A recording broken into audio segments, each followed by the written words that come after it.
हाथों में पड़ जतन लोढ़ी के ठेला रानी कोना का पिसथिन है। हाथों में पड़ जतन लोढ़ी के ठेला रानी कोना का पिसथिन है। छोटी मोटी टुटली मरैया में गौरी दाई कोना का रहथिन है।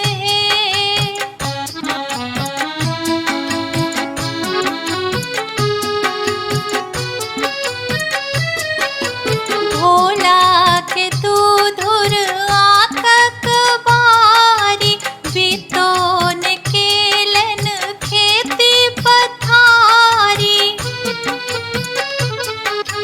भोला के दूधुर आकक बारी बितोन केलन खेती पथारी।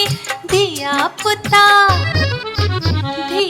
पुता के पेट भोगल बखारी रानी कोना का भरथिन है।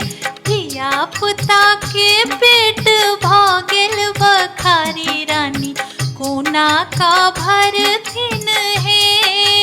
छोटी मोटी टुटली मरैया में गौरी दाई कोना का रहथिन है।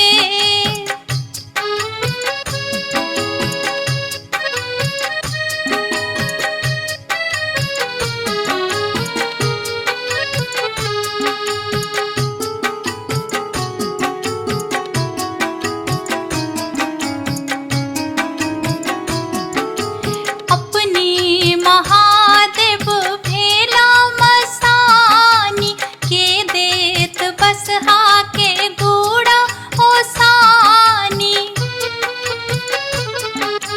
अपनी महादेव भेला मसानी के देत बसहा के गुड़ा ओसानी। पड़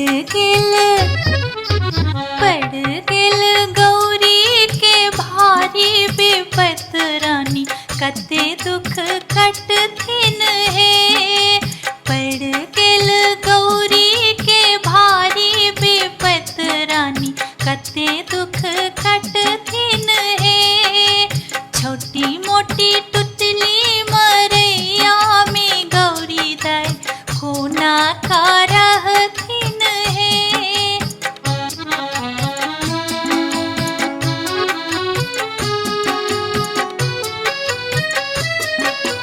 भनहि विद्यापति सुनु है मनाइन। भनहि विद्यापति सुनु है मनाइन। त्रिभुवनपति भंडारी के संग रानी हंसी खुशी रहथिन है।